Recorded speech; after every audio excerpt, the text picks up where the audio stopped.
Hey guys, this is Jerry, welcome to the channel. This is the all-new MG ZS Hybrid. In today's video, I'll show you all the basics you need to know about the MG ZS Hybrid.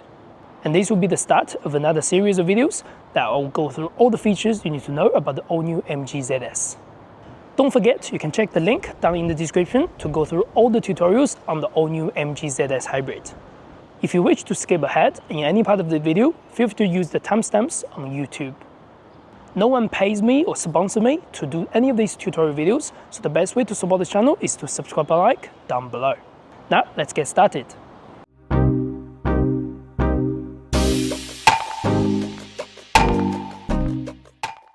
Alright, this is how the exterior looks like on the all-new MG ZS Hybrid Plus Essence, which is the highest spec for the New Zealand and Australian markets. And this is how the key looks like. To lock, unlock, press the unlock from distance. It's pretty simple. Or you can walk up to the vehicle and unlock it or lock it from the driver and passenger doors at the front. Press this to lock, just like that. Press this to unlock, just like that. You can also use the middle button to individually unlock the boot. Press this. That means you still need to pull it up all the way. Menu button underneath, that will unlock the tailgate. On the top, you get this boot cover. You can take this off, leave it in your garage, whatever you like. On the floor, there are two levels. This is considered to be a lower level, and the lower level, there's going to be a lip over here. You can take the tray and put it on top.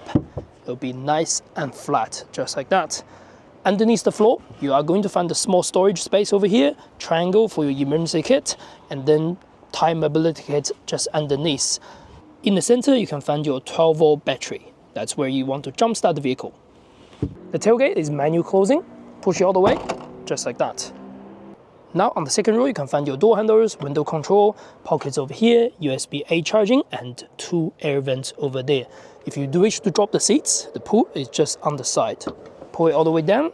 That means 40-60 split folding on the seats. The headrest can also be adjusted too. The fuel tank is on the passenger side. Press this to open as long as your central locking is disengaged. For the New Zealand and Australian version, 95 is the minimum requirement for the fuel. To open the bonnet, you can find the bonnet release over here. Pull that. The bonnet release is just over here. Pull it to right to release it. Now for the seat adjustment, the high spec will get electric seats, forward, backwards, up, down. For the recline, for the back. There is also a little bit lumbar support adjustment over here, which is manual. If you go to the base model of this, it's manual adjustments. If you go to the passenger side, it's always manual adjustments as well. On the driver door, we can find central locking, lock, unlock, door handle, window control for the front, window control for the back, window lock for the back. Behind the steering on the right, you can find your wing mirror adjustment. To right, up, down, left and right, allow you to adjust the right one. To left, up and down, left and right, allow you to adjust the left one. Otherwise, leave on all for neutral position. Push it down, you can get it, fold it. Push it down again, that opens up. This adjustment is for your headlight. 0 is just on standard level, 1 is low, 2 is something special, 3 is the lowest, whatever. Now in the center console, you can find the start button to start the vehicle. You have to put your foot on the brake to start the vehicle, otherwise it will only start the electronics. One press will only start the screen and so on. Second press will get the vehicle in accessory mode, just like that. But the engine and EV motor will not be switched on. You'll get this warning light on the side. That means the vehicle has not been fully switched on. That also means in this situation, you can't go to drive or reverse on your gear. The vehicle will stay at park. So if you do want to start the vehicle fully, push the foot on the brake, press, and then no light on the dash. First thing. Second thing is the ready sign. Whenever you see the ready sign, that means the motor is successfully on. If the ready sign does not show, that means the vehicle is not on. Now, other functions in the center is your gear shifter. You have to hold the brake first before you go into gear. Forward is reverse, backward all the way is drive, somewhere in between, if you do a light touch, is neutral. Go all the way again, that's reverse. Reverse camera will show up. This version comes with a 360, Whenever you have switched to any gears, you will see this gear selector over here. Anyway, P is for park. You'll see your handbrake gets released and it gets engaged automatically when you go through different gears. Just like that. But if you do want to manually release it, push it down to release, pull it up to get it on. Next button is the mode button. You can change between normal, eco, sport. It's going to display in the center of the dashboard. Now the steering adjustment is underneath, and then horn is in the center. On the right, you get the panels. This button, you can control the volume controls if it's not going to the menu. But if you click the menu button, these controls will control the screen. So you can go up and down to check whatever you like on the dashboard, or go left or right to change the different display. There will be 4 menus available, at least on this particular spec. Again, I'll go through the full details about the dashboard in a future video. But if you press the menu button, there's no menu showing on the top. That means this will go up and down for volume, left and right for track or radio stations, push down for cancel or mute or unmute, whatever you like. This is the phone call button. You can answer the phone call by pressing this button. This is the start button. Along with that, you can actually personalize in the center, which is under vehicle. And then it will be under convenience. So you can personalize 2 of the start buttons on the left and on the right. On the left, this is the cruise control, up and down to change the speed, left and right to change the distance. They all come with adaptive cruise control.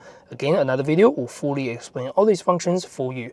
Voice command only works when the smartphone is connected through a cable, so it's going to use Siri or Google Assistant from your smartphone. On the left, that's the light control. Auto light is available, up and down for the indicator. On the right, that's your windscreen wiper, up and down to switch on the windscreen wipers, and then this to change the wiper speed at front. This is to adjust the wiper for the back. On the left, it's going to show the speedo and your fuel tank. On the right, it's going to show your engine's rev counter and plus your water temperature over here. In the center, you can change the display, again, by pressing this menu button, up and down, left and right, to do whatever you like to show whatever you want in the center screen. For example, your fuel range, your odometer, your normal mode, your region braking, and things like that. Again, another video will demonstrate everything in the screen.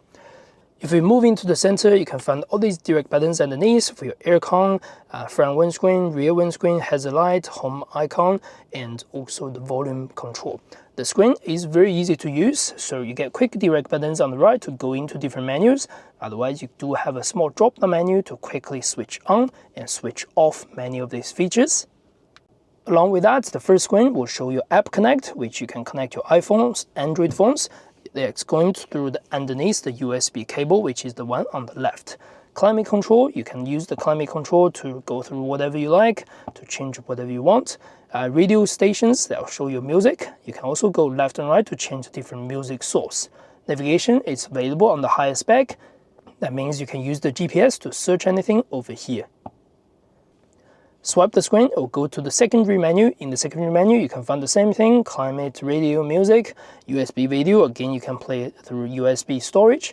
360 camera, it's all over here. So when you put the vehicle on reverse, it's going to show up. Vehicle, there are many settings about lamps, about MG Pilot, about driving, about convenience. You can switch this on and off. A full detail of the screen guide will also be available. Settings, you can quickly do many settings about general, including brightness, Bluetooth connection, volume, system. This is also available. Other than that, you can also quickly check user menu. That means you can actually see the user menu of this particular version online if you do not have the physical user menu available. Bind vehicle, click here. You can use your MG iSmart app to connect to the vehicle to see the vehicle status, to unlock the vehicle from distance. And last one is the same thing, the navigation. Now if you move down, you can find USB-C cable, 12-volt socket, and USB-A cable. Only the USB-A cable on the left will allow you to connect to Apple CarPlay and Android Auto. If you wish to get a wireless adapter for wireless Apple CarPlay Android Auto connection, do check my review on many adapters on this channel. And if you keep moving down, these are just the storage cup holders over here. You can slide it left or in the center or right to give big or small storage over here. Now if you move on the top, you can find your sunglasses holder and then light for the reading on the driver, on the passenger, or full vehicle lights, which is only two available, to be fair, for New Zealand market. This is your door opening lights. That means if this is depressed in, I'm going to open the door right now. There we go. The lights will come on. After the door is closed, the light will come off. Otherwise, press this, the lights will never come on or never come off when you open the door, driver or passenger door or any other doors. These two buttons is to control the sunroof. Press this, you can open the shade, you can again stop it here, or go back, or go all the way. And next one is to open the sunroof glass, push up to open the glass, push it forward to close the glass. Go backwards to open the glass, forward to close the glass. Again, this is only available in the higher version in the New Zealand and Australian markets. Behind your wing mirror on the left, you can find a USB connection. That means you can mount a dashcam easily on the left with easy installation. Alright, that will be the basic tutorial on the MG ZS Hybrid. Again, I'll create a full complete detail about screens, about the dashboard, about the steering controls in the next few videos and in the next few episodes. So do not forget to subscribe, like, that's the best way to support the channel, and click the link down in the description to save this playlist for future videos. That's the end of this video. See you next time.